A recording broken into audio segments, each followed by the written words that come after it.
遽でしたら、本日は、学生さんのを4組ほどご提供だと思います。こちらの大学、慶應義塾大学、実は今日、高橋勇先生という方にお願いして、一緒にイベントをやろうということで、撮らせていただいています。ちょっと勇先生の娘さんが急遽入院されたということで、今日は残念ながらこちらの会場がお出になりません。ということで、朝方ちょっとバタバタしまして、いろいろ先生がいないと大学内の施設を使うの、いろんな部署を駆けずりやらなきゃいけないので、ちょっとバタバタしてお時間を取らせていただいて、取ってしまいました。申し訳ございません。で、今回のイベントは、協賛として大日本印刷さんに協賛していただいております。で、目的はですね、要は新しい学習の環境を私たちがどう社会としてサポートしていけるのか、そんなところを皆さんと一緒に模索しながら、その環境の中で、学習者がどんな頭を働かして、どんな発表をしてくれるのか、そんなところに挑戦していきたいという会でございます。で、今回が、第1回目ということでございまして、まだまだちょっと小さな会なんですけれども、これをきっかけとして、何年もまた何十年も続けていけば、また新たな学習環境を日本の国に提言できるような立場になるんじゃないかなというふうに考えております。皆さんはおそらく歴史的瞬間に今日は立ち会っていただいているのではないかというふうに思っておりますので、今後ともぜひこの活動をご支援いただけると幸いでございます。なお今日は午前の部4組に発表していただきますけれども、実は午後の部もあります。午後の部は、BB コーチプロジェクトというまた同じような学習者に発表していただけるような機会を設けています。午後の部はですね、もう13回目です。13年続けてきました。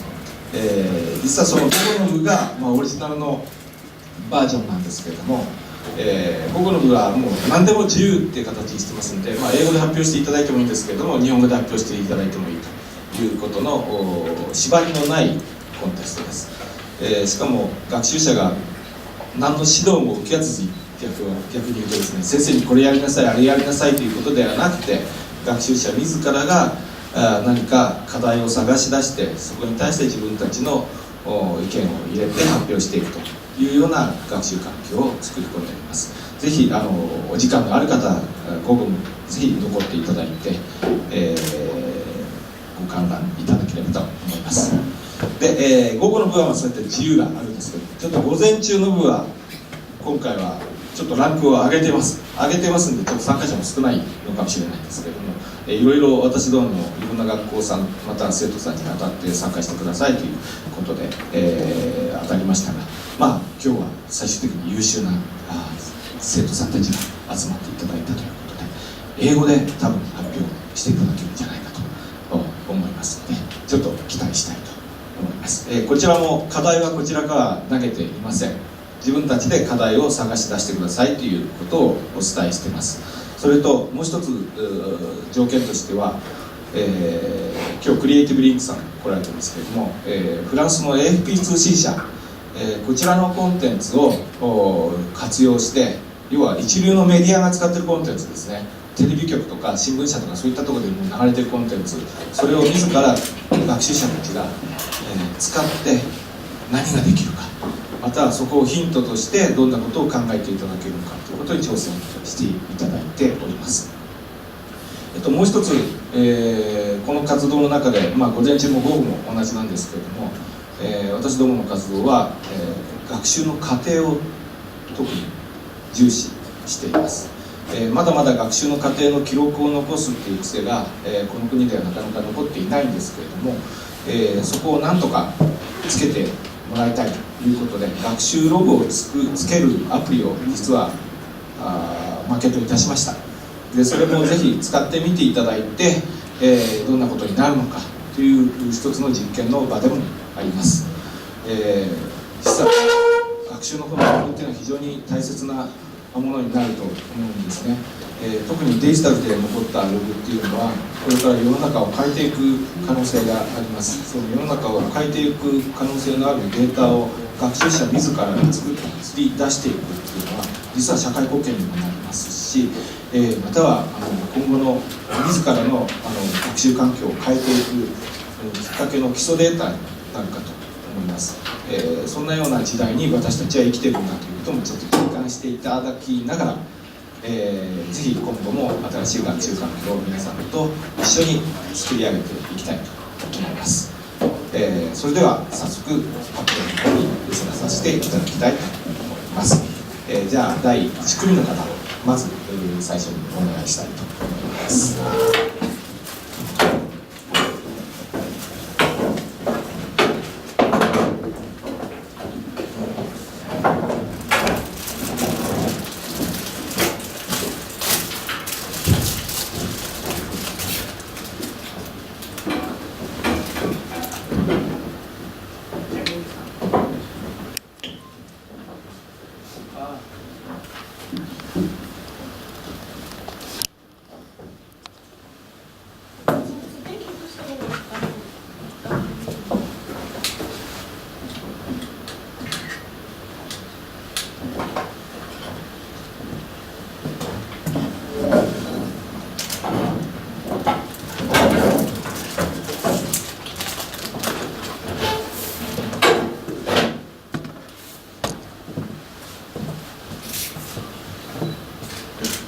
Today, I would like to talk about people's characteristics in 2020.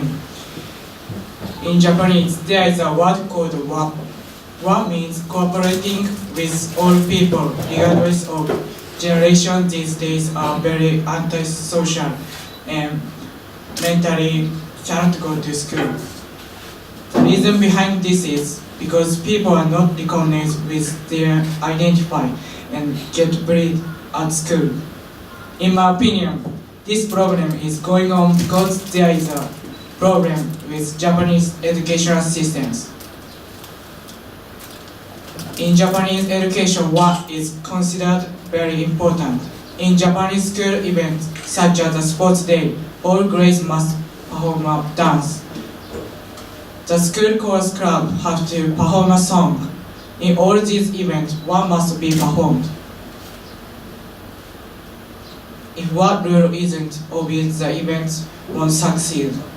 Japanese education focuses on this because they believe education has to be acted as a group. The students really want to keep the tradition of dancing and singing. In my opinion, I don't believe this is right. In today's Japanese educational system, I don't think people enjoy what they learn. In Japanese education, students can study what they want to study. Because of today's educational system, I believe there is a lot of bullying. Japanese education can hide all these problems, but they won't be able to overcome this issue unless there is big change made. I have an extreme example. Maybe if we change the human faces into animals' faces, bullying may stop. This may sound like a weird example, but maybe to really get to the characteristics of a person, this may be the only solution. Humans were made from monkeys many years ago. However, between classmates, I believe there were students who have gorilla or donkey's face. That is why I think there was bullying. If a classmate was model or a famous person, would they still get bullied? If they were your classmate, you would be happy and your people won't bully them. So why would people be sad and bully another person if they were gorilla or a donkey? I think they would bully a donkey or a gorilla because they can't identify them as people or classmates. If you were reborn and your parents' face were donkeys or gorillas, and your face was also a donkey or gorilla, how would you feel? Would you be able to be proud of being a donkey as you can be proud of your last name? Can you identify our little extreme? But I believe unless I give an extreme example, Japanese educational systems may never change. If people change their characteristics, I believe we can also stop feeling. 終わりです。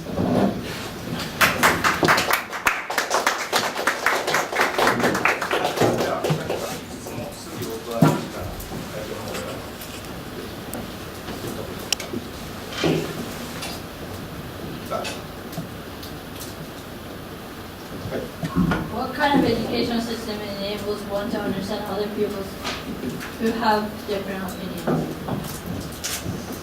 I think it's important that we talk with people with different opinion.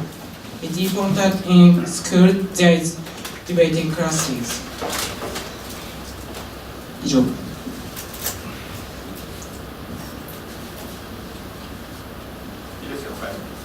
日本語で。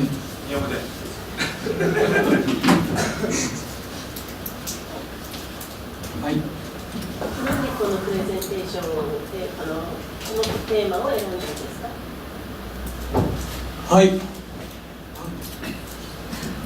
なんでこれをテーマにしてこの話をしようと思ったんですか？最近この学校僕はインターハイという学校に最近入って国際のことを最近知ったりして日本との違いを知ったので和とか個性について話しました。以上です。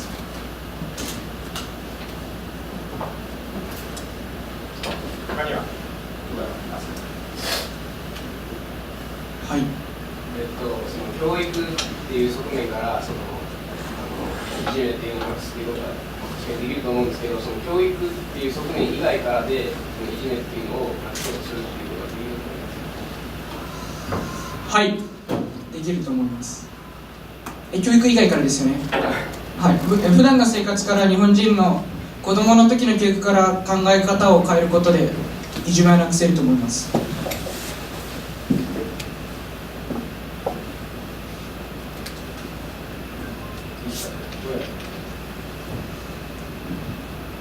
どうやって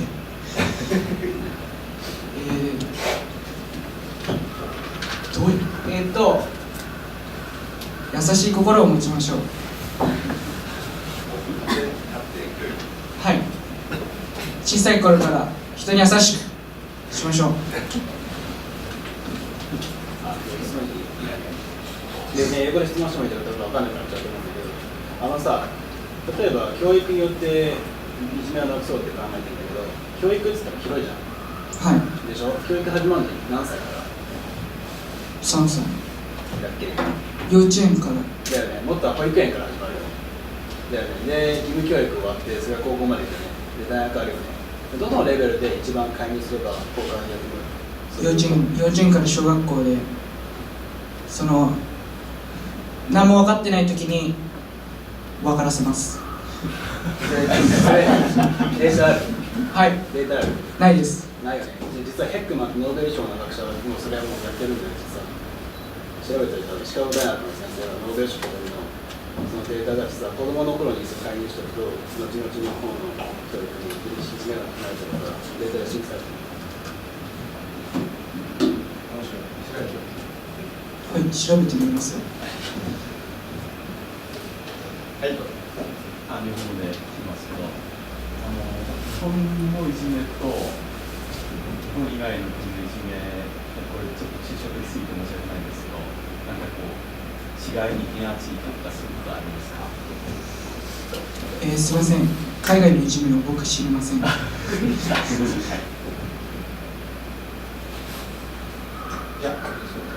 はい。はい、じゃあ皆さんも一度。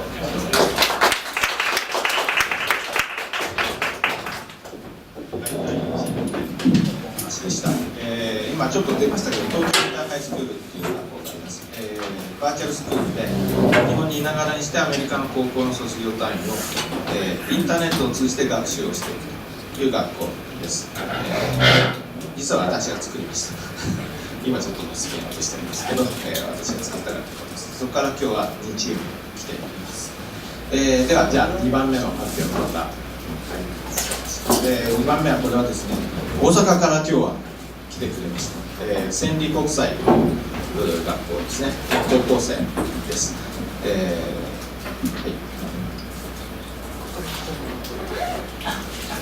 千里国際は、戦略的に作られた学校で、関西の千里というところにあるんですけども、大阪のですが、最初はどこだっけ、パナソニック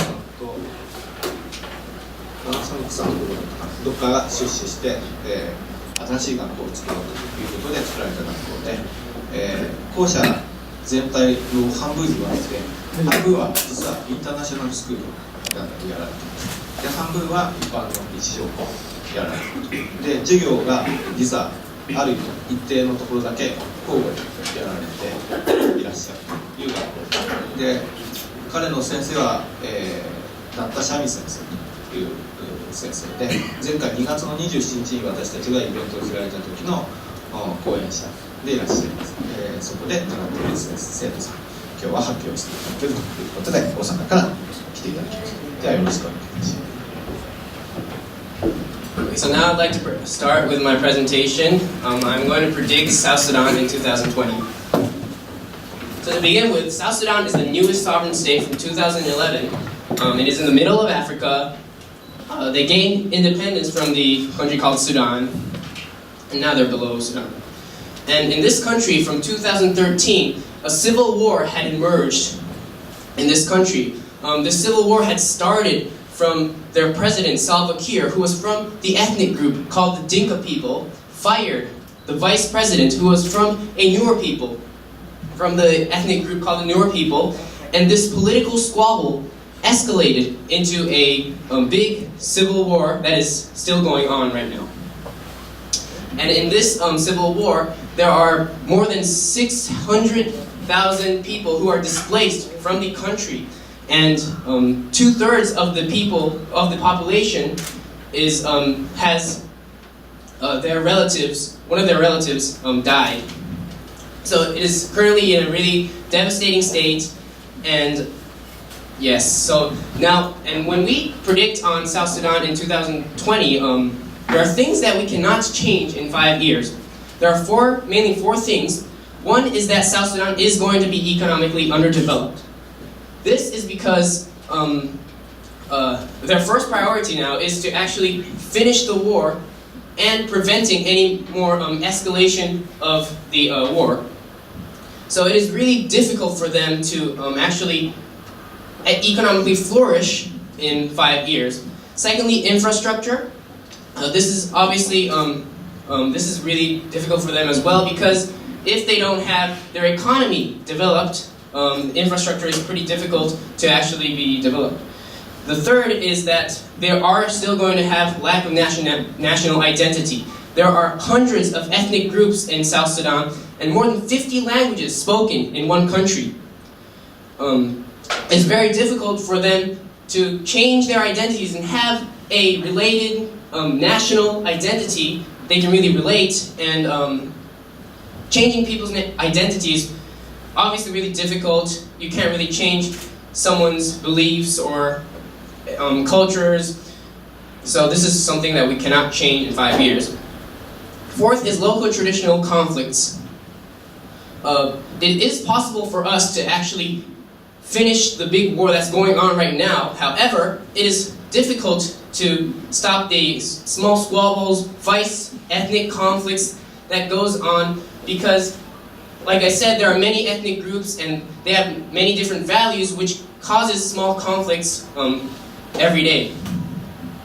Well, there are key uncertainties for South Sudan when we predict South Sudan in 2020. There are mainly three key uncertainties. One is if they're going to have war or not. And in this presentation, in a peace scenario, there are local conflicts, low intensity conflicts continuing, meaning that they would have small conflicts So basically, it's whether they're going to have no war or not. Secondly, if they're going to have good governance or bad governance. When I mean governance, is if the laws are being enforced, if human rights are being protected, if the country's democratic, things like that. The third is if they're going to have decentralization or no decentralization. Currently in South Sudan, it is a very centralized country, centralized in the capital Juba. The wealth and political power is concentrated in one region. So, taking in consideration of the three uncertainties, we can predict 5 scenarios that can happen in 2020 in South Sudan. So now I'd like to introduce each scenarios one by one. In scenario 1, this is the best case scenario where they have peace, decentralization, and good governance. It starts off with having political leaders scrutinize, checking whether they are not being corrupt or neglecting the national constitution or anything by the national community. And the political power of this nation gets decentralized for effective service delivery rather than ethnic divisions. Meaning that people start to realize that they really need to respect each ethnic culture's perspectives in order to flourish their economy and develop by collaborating with everyone. And therefore ethnic minority starts getting respected, and wealth is not concentrated in the capital of Juba and fosters more development because now more people are respected and more people get to work for themselves. And the internally displaced person slowly starts going back to their homes since there are peace created in the country. Now more countries and companies invest for oil flowing again, and now the country starts functioning. Scenario 2 is when they have divided leadership. This starts off with having the constitution amended to reflect citizens' wishes and the government makes steps towards good governance. So they are going to make good steps towards good governance. However, 2 political leaders of the 2 ethnic groups, one of the ethnic groups, Nuer, and leaders from other ethnic groups opposed to the Dinkas will unite and establish their own government, ending up having the country 2 governments. And there's going to be war intensifying between the Dinka and the Nuer, ending them up with having a country divided into 2. So they're going to be completely split, and ending up with a stalemate between 2 parties, but both governments aiming to control the whole of the country. So there are going to be tension and hostility in the country. Well, scenario 3, this is the worst case scenario.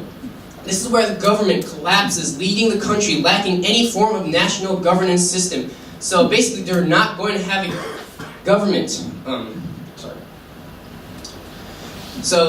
This happens because the international community fails to stop an intensifying civil war, continuing with no end in sight. So this is if the ongoing civil war goes on until the year of 2020. And now that they don't have any government, now that the government collapsed, warlords roam land for territorial control, resources, and humanitarian assistance. And a complete breakdown of rule of law and high insecurity increases the amount of deaths, human rights abuses, hunger, and disease. So people are going to kill each other to actually survive in this country. And scenario 4 is where they have kingdoms. This starts off with massacre and organized attacks by an opposition group to the capital, Juba, in order to decentralize the country. So the government is forced to decentralize their power, and the country divides into kingdoms and turns into a federal state because now that the government really don't want other ethnic groups and any conflicts or potential threat of having another massacre. And borders prevent huge ethnic wars from happening. Some states do reasonably well while others face ethnic conflicts and disputes over power in states. So now that they have to pick new leaders for each and every state, there are going to have disputes over fighting for power and leadership. So having many new leaders could mean that some states would have bad governance because now that they are forced to make new leaders, a new leader could be inexperienced or having a different sort of ideology. Scenario 5 is where they have dictatorship. This is when they have political power centralized in Juba, just like now, and highly militarized, inefficient, unaccountable, and non-transparent government. So the government is focused on ensuring the position and preventing coups, so the government is not going to really care about the people, and more like caring for their own, keeping their own wealth and political power. Human rights are regularly violated, there is no right of assembly or freedom of speech, and democratic access remains problematic. And also in a state where it's difficult to escalate or wage war from having an overwhelming government. So this is when the government is going to be way too powerful, overpowered, for the civilians to actually pose an opinion or cause riots in order to fight the government, but they can't really do that because the government is going to be way too powerful. Well, in conclusion, after introducing the 5 scenarios, there is hope for South Sudan if they deepen the peace process between ethnic groups and end up with the united in diversity scenario. However, if the peace process is not deepened nor opened up, South Sudan is likely to end up being in the 4 alternative scenarios of united in diversity scenario, which includes devastation, hostility, and repression. I personally deeply hope that South Sudan would be in a united in diversity scenario in 2020, and I personally believe that they would be in the united in diversity scenario, since I think that the people also believe that they really need to collaborate at some point in order to create peace and wealth for their better lives. Thank you.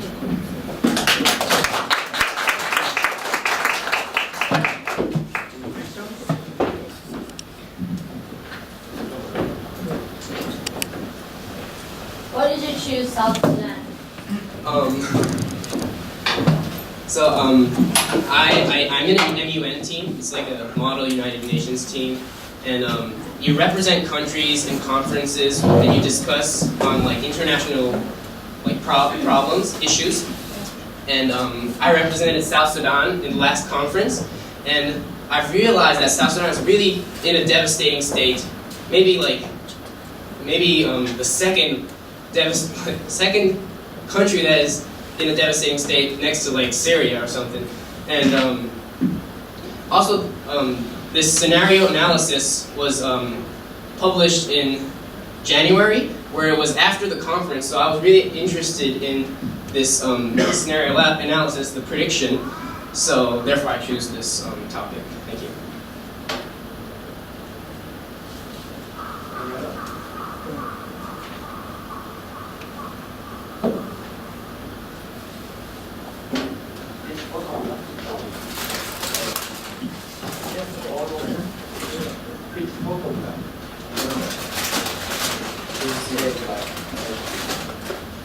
Photograph.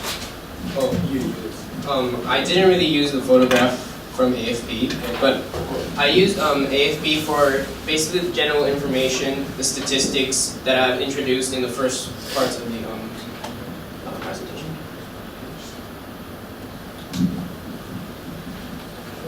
Sorry, this is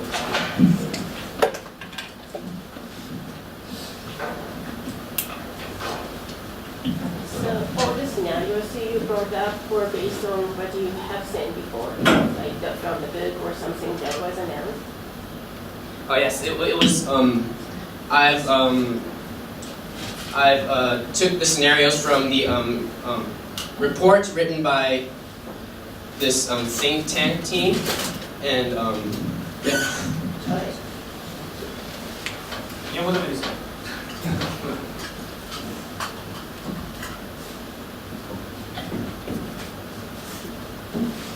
よろしいですか？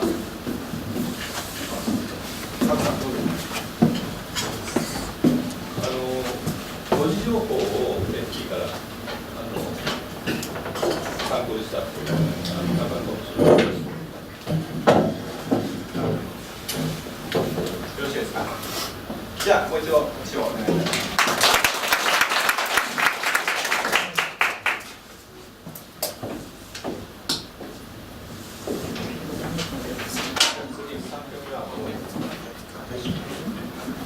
はい、3組目。はい。でまた東京インターナショナルスクールですね。はい。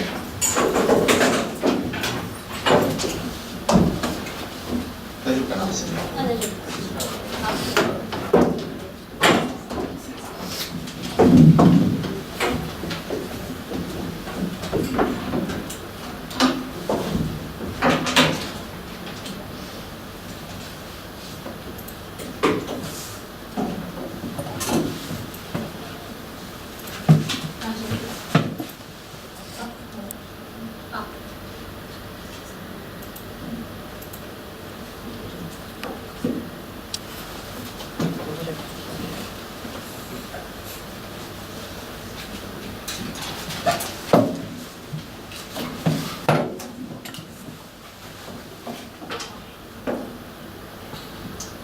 Hello, my name is Melina Fukara and I'm a medical enthusiastic. Today I'll be doing a presentation on what year 2020 looks like from a medical perspective. To begin this presentation, let's first look at what big events we will have in 2020. We will have the Tokyo Olympics and the UEFA Euro 2020, the next US presidential election, and it will also be 30 years from the German reunification. So I looked at these big events that were going to happen in the year 2020, and I thought to myself, what about the medical field? What will happen in 2020 in the medical field? So I started my research. In this presentation, I'll talk about what I thought and gained from this research. First, let's see my predictions for year 2020 from a medical perspective. I will explain further on about each topic, but let me briefly go through them first. First prediction, progress in the field of Alzheimer's disease diagnosis and treatment. Second prediction, robots will be used in the medical field. Third prediction, induced pluripotent stem cells treatments will start. Okay, so the first prediction, progress in the field of Alzheimer's disease diagnosis and treatment. Alzheimer's disease is the most common type of dementia. In research done in 2012, it is known that 35.6 million people suffer from Alzheimer's disease. And every year, 7.7 million new people start suffering from Alzheimer's disease. Some researchers say that these numbers will grow and more and more people will suffer from Alzheimer's disease. So why do I think that by year 2020 there will be progress in the field of Alzheimer's disease and treatment? Alzheimer's disease treatment and diagnosis. Here are some research that I found about Alzheimer's disease on AFP forums. This is just some, I actually found more. Researchers are finding more and more about Alzheimer's disease every day. By reading through the researches and studies about Alzheimer's disease, I thought that by year 2020 we will have come very far in this field of medicine. Okay, second prediction. Robots will be used in the medical field. Here are some pictures of robots made for use in hospitals, retirement homes, and other medical facilities.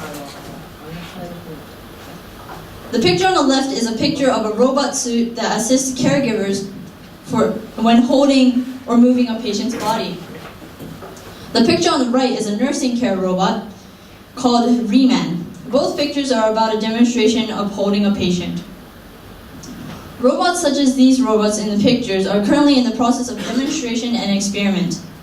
There are robots that are already used in the medical field, such as surgical robots. In year 2020, I believe that these robots will be used in leading-edge medical facilities, and by year 2030, I think it will be normal to use robots in medical facilities. Last prediction. Treatments using induced pluripotent stem cells will start. Let me first explain what induced pluripotent stem cells, also called iPS cells, are. iPS cells are a type of pluripotent cell. Pluripotent means that it's able to develop into any type of cell or tissue. iPS cells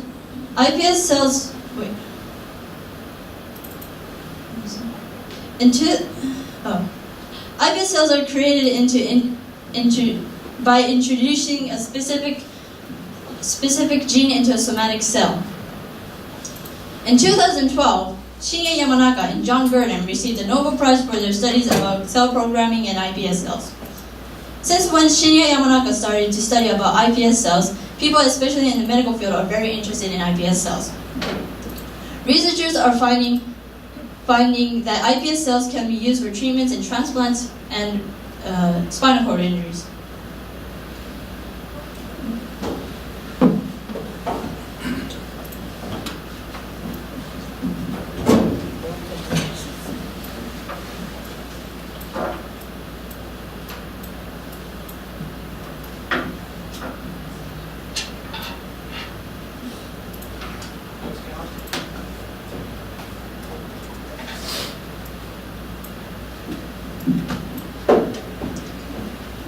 Since when Shinya Yamanaka started to study about iPS cells, people, especially in the medical field, are very interested in iPS cells. Researchers are finding that iPS cells can be used for treatments and transplants in spinal cord injury. And lab scientists and doctors are succeeding in creating human body tissues, such as kidney tissues, from iPS cells. From the progress of iPS research, I believe that by year 2020, we will have treatments using iPS cells.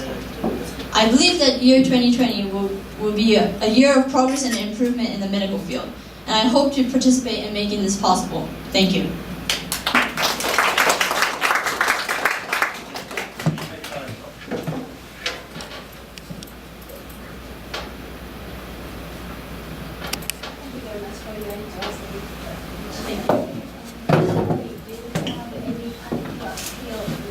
In your mind, in this end in the future?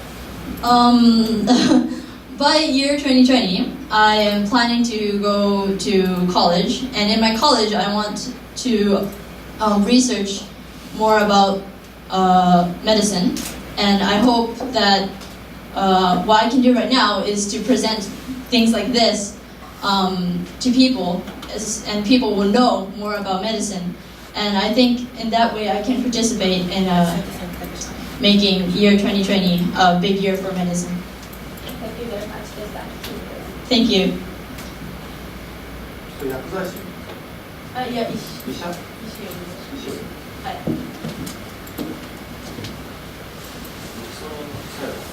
い。そうですね、話題になってますね。他に質問ありますか？日本語でも英語でも大丈夫ですよ。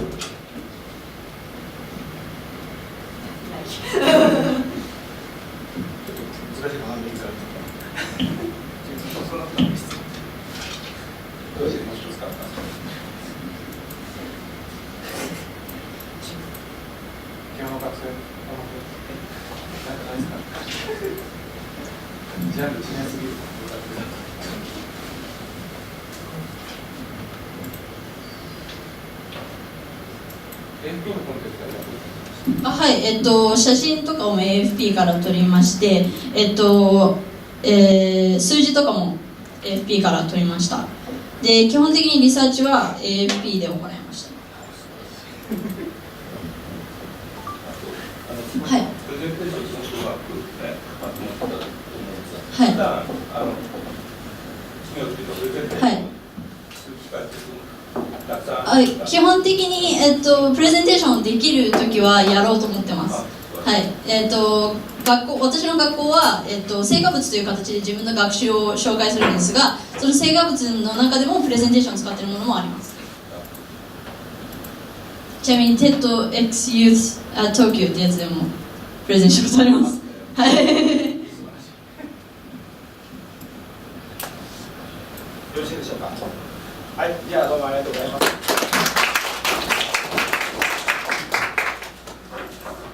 じゃあ4チーム目、工学院高橋先生。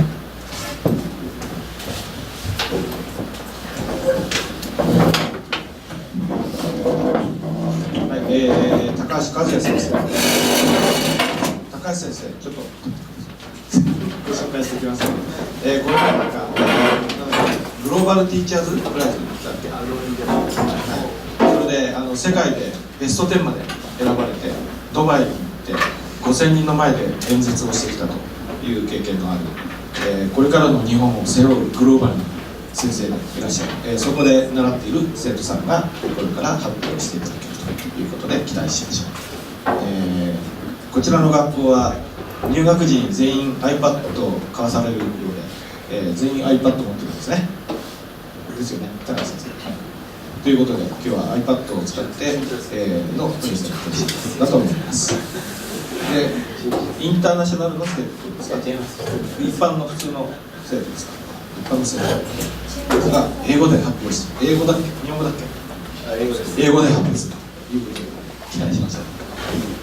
中学生かな、中学生かな、はい、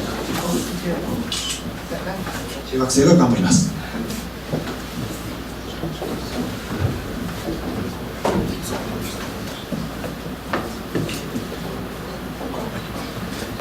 Well, at first we didn't have much time for preparing, so it's just a bit low quality.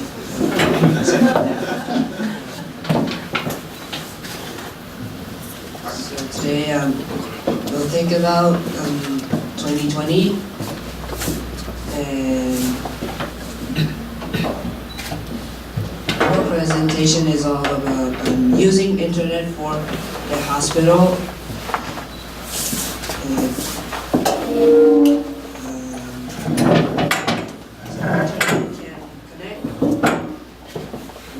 In hospital, so if a patient were in a very bad condition in a hospital and needed to change the hospital from like Japan to America, then at that timing internet can be very useful because the Japan hospital can send the patient's info to another America hospital, and we'll think about it today.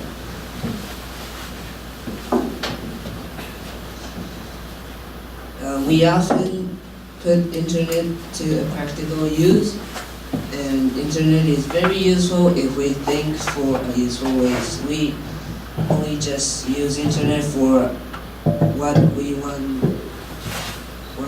to search. We don't think about some useful ways for a job or a work for us.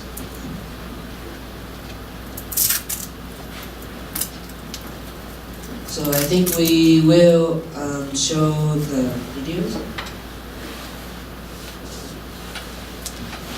And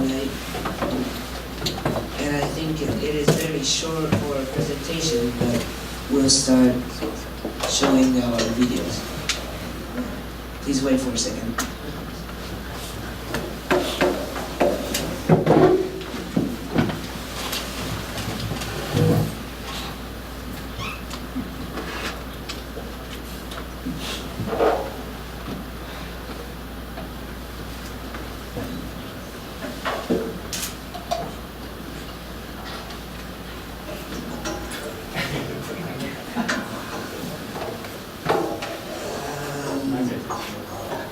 So we don't want to end up with this quality, but we can't do anything, so we'll end up here.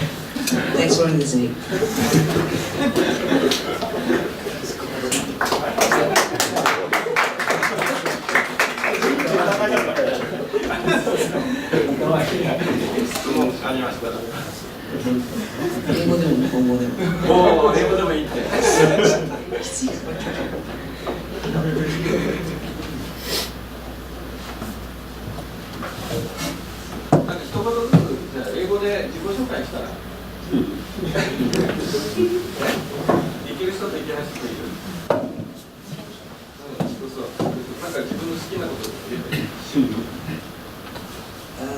Hello, my name is Shotaro Gono and I'm from Kogakuin Junior High, and I'll be 8th grade in like just a bit more days, and I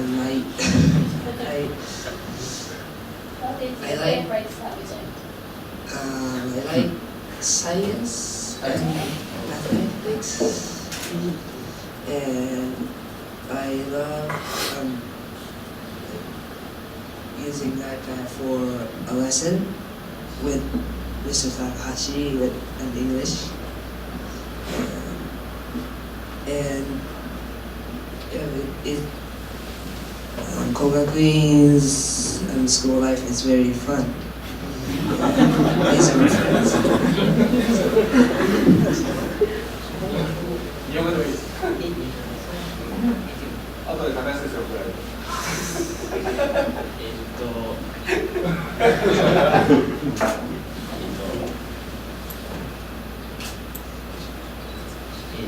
工学院大学附属中高から来た市原隆です。好きな科目は理科と数学で、あと iPad を使って理科の問題を解いたり作ったり、あとプレゼンの資料を作ったりしています。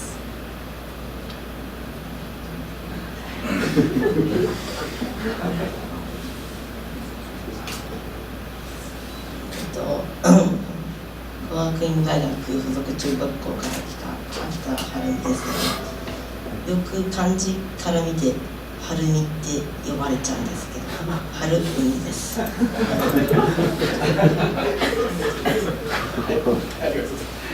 か質問してあげてください。ほら。何を見せてくれようとしてたんですか。動画。何の動画を見せてくれるんでしょうか。今現在2016年で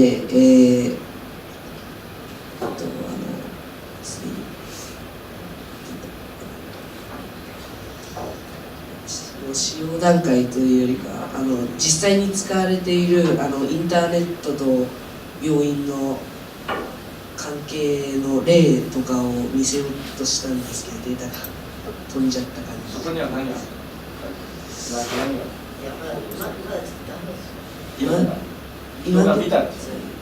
今現在のそのインターネットと病院のコラボレーションでの問題点と、あとさらに問題点で改善していきたい部分と、あとその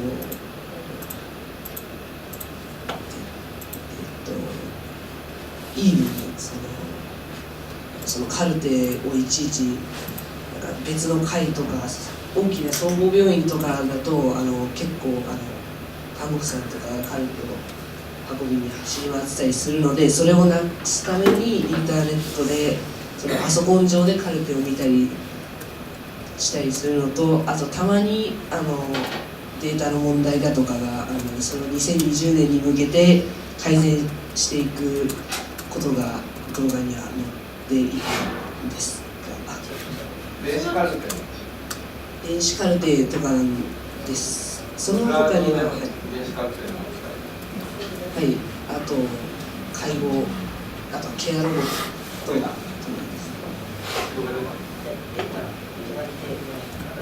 出てないんですけど、動画は AFP から撮らせていただきました。動画ね、あとよかったね。数学が得意なんですけど、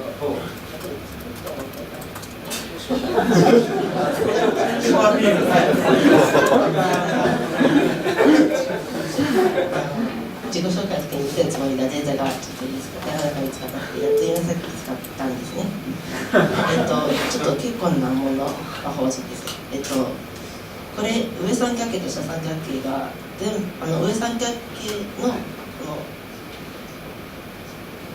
大きな方の上三角形がですね、全て同じ数で揃い、大きな方の下三角形も全て同じ数で揃うようになっています。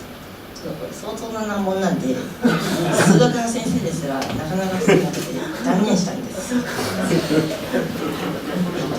応答えも出てます。すみません。一応答えなんですけど、こんな感じでだいぶ難しくなっています。一応この下三角形の一列それぞれが全部同じ数に揃うようになっていまして、上三角形もそれぞれ一列ずつが全部揃うようになっていますね。結構な難問で、本当に僕ですら作るのに相当時間かかりました。はい、失礼します。マイナス4マイナス6プラス4プラス3が足したときに全部揃う数が一緒になる。数がプラス一緒で全部揃います。はい、とてもちょっと、ね、余談です。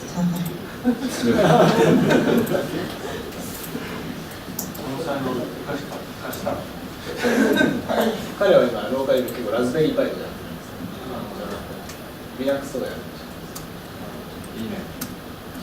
So I hope we can do more better, but this year is all like this. Thanks for your attention. We will end here. I hope you are eager to preach. はい、ありがとうございます。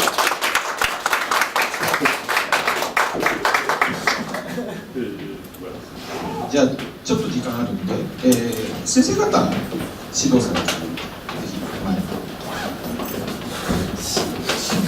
あ、ここいないな。なんで先生。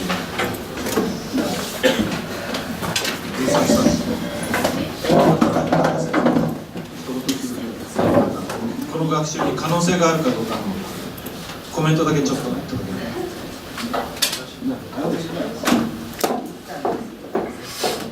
こんにちは、東京インターハイスクールの吉井と申します。先ほど一番最初にプレゼンした海君の担当の提唱をしております。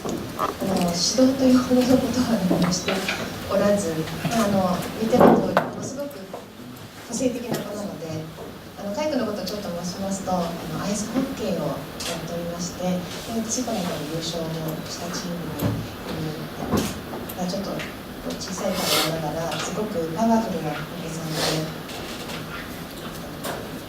いつも本当にとんでもないって言うと変なんですけども、発想がもう本当に手に負えないぐらいすごくて、いろんなところから次から次へといろんな発想を持ってくるので、今回の時私の頭が追いつかず指導というほどのことはできていないんですけれども、そうですね、和を思いしたいということで、まあ学校の中でいても彼は中心的な存在で、いつもどちらかというと周りを中心でいてまとめながら書き出している気持ちもあり、すごくリーダーシップという子だと思っています。で、ついこの間もバスケ部を作りたいという、バスケ部のライブを作りたいということで企画書を上げてきたりとか、もう本当に突然やってくるんですよ、そういうことが。で、これからもそういうパワフルな発想からいろんなことをやってきてほしいなと思っています。はい。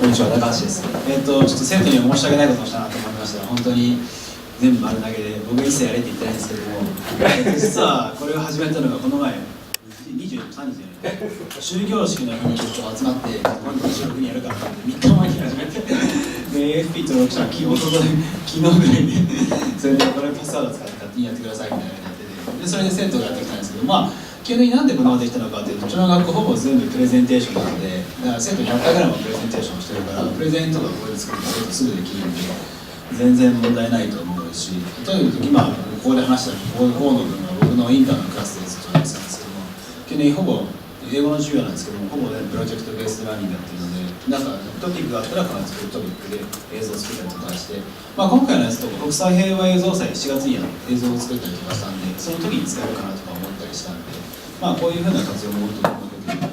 まあ、このまま6年間、まあ、工学院ずっといるかわかんないですけど、工学院で6年間勉強してれば、たくさん勉強できると思いますので、ぜひ HP 使わせてください。よろしくお願いします。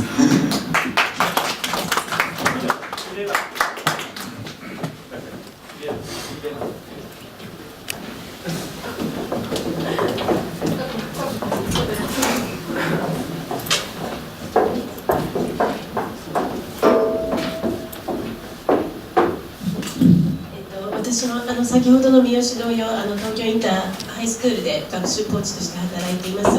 今日はでもミレーナさんの指導というより、純粋に発表を楽しみに見に来ました。というのもミレナさん私が指導というよりもほとんど自分で仕上げて私も頑張ってねっていう先ほどの高橋先生と同じような状態で今回の発表を仕上げました。とてもプレゼンテーションが好きで、冒頭に本人が直接言ったように、自称医療オタクという面白い個性を持った子なんです。このような機会を与えられて今回が第1回ということなんですけれども、私どもの学校の生徒にとってまた来年さらにアップグレードして挑戦していきたいなと思いますので、どうぞよろしくお願いします。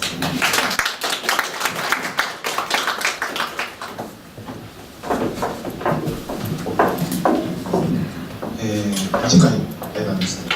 これで第1回目の発表会終わりたいと思うんですけれども、ちょっとね今回はまだ第1回目バタバタの状態でまだまだ周りに告知も足らずに、参加校を集めるのにちょっと苦労したというところがありますけれども、それにもかかわらずこの短期間ですね、本当2月27日にイベントやってからその前ぐらいからちょっとお話はしてたんですけれども、この短期間で、これだけのこの発表会ができたという、本当に皆さんのおかげだというふうに考えております。で、AFP さんからね、プレゼントから、またこの後プレゼントなんですけど、何か言うことですね。要はね、今回あまりこう指導しなかった、できなかった、そんな時間なかったんですよ、実はね。でも環境さえあれば実は子どもたちってとことんやるんだっていう話なんです。でそれが環境がないから結局学校の中だけでプレゼン終わって外部にも出せずに著作権違反が生じますからね。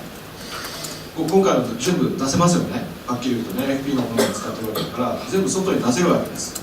これはもう世界に出せるわけです。でしかも英語でのプレゼンテーションですから。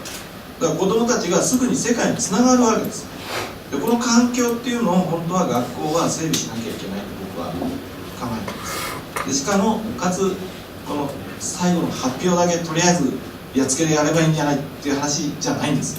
その間の過程が、さっきPBL って話もありましたけれども、高橋先生の話からその過程をきちっと把握していく、学校側の先生たちも把握していく。でその中で何が子どもたちにとって大切なソリューションなのかということを考えながら環境を整えていくっていうのは今後の学校っていうものの在り方なんじゃないかなと。でそんなことを私の方からの提言として今日第1回目を締めさせていただければと思います。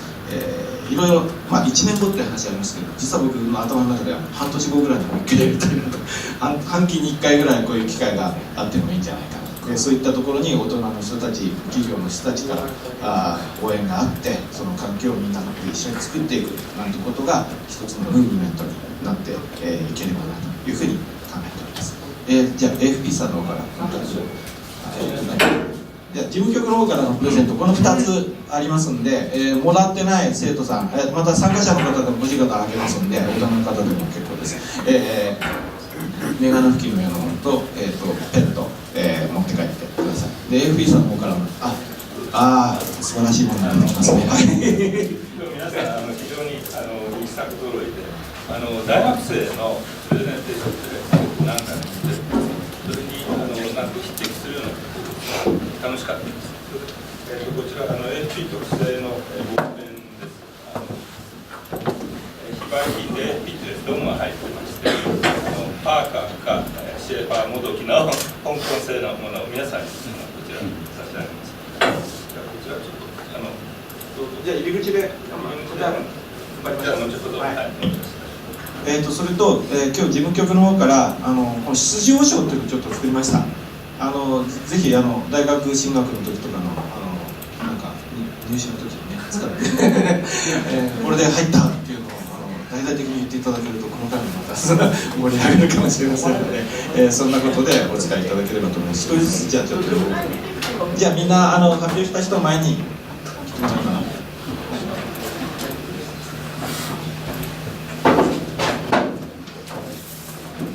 じゃあ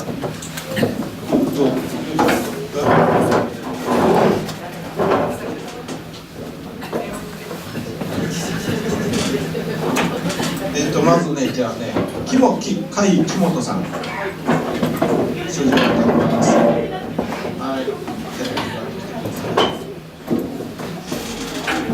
はい、certificate of the sophisticated presentation. This is to certify that Mr. Kai Kimoto has completed a sophisticated presentation on March 26, 2016. Predict year 2020. Active period presentation chance is year learning block. International Learning Program Research Committee.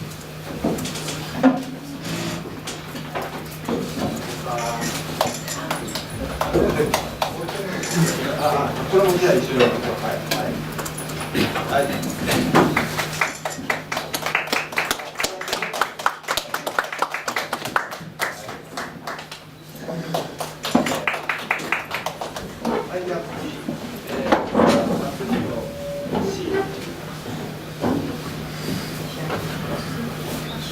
はい、以下同文です。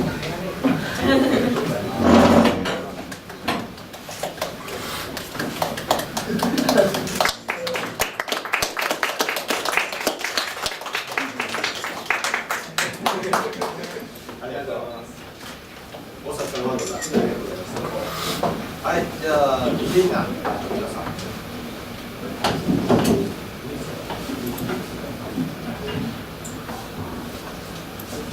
はい、いいか、どうぞ。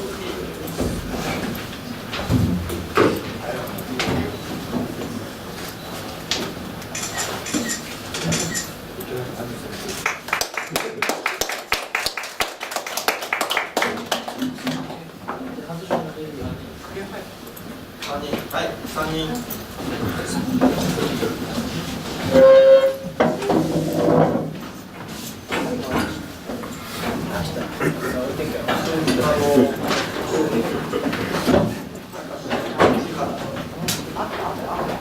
海。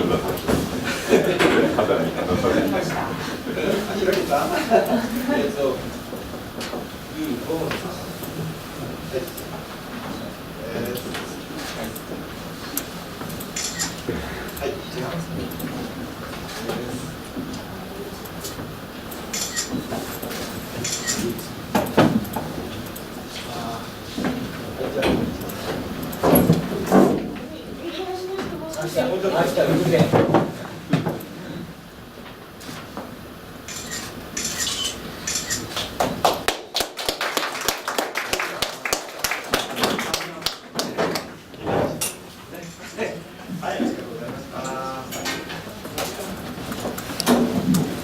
はい、皆さん、短い間ありがとうございました。午前の部はこちらで、進行させていただきます。でもし午後残る方いらっしゃいましたら、ぜひまたこの会場でやりますので、午後は1時からスタートしますので、もし午後残られる方でお昼食べたいという方はですね、おそらく、ここのちょっとね、右出て左側の奥に北新館のところがあって、そこの1階に、ファカルティクラブっていうレストランがあります。やってるかどうかちょっと今日で、それかここを出て少し戻って、南側の校舎の3階に万来社っていうこちらは空いてます。この2軒は、パレスホテルの経営なんで普通のレストランと同じような環境を食べられます。で、せっかく大学来たから学食行きたいっていう人はこの隣のビルの1個多分下下がったところの右の奥の方に学食があります。確か今日は11時からやってたんで、それないのやってるかもしれない。まあでも大した食べ物はありませんけど、学食はあるかもしれないです。で、あと有名なところではこう一番正門を出て右側に行くとラーメン二郎があります。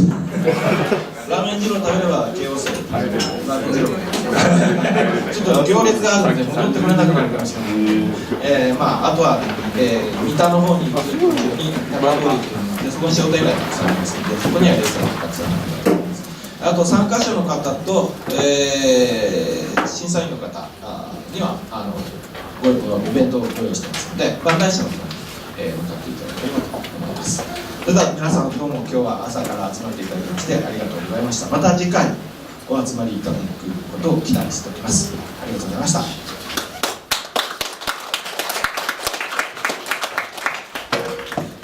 らもらってない方、何かありますか？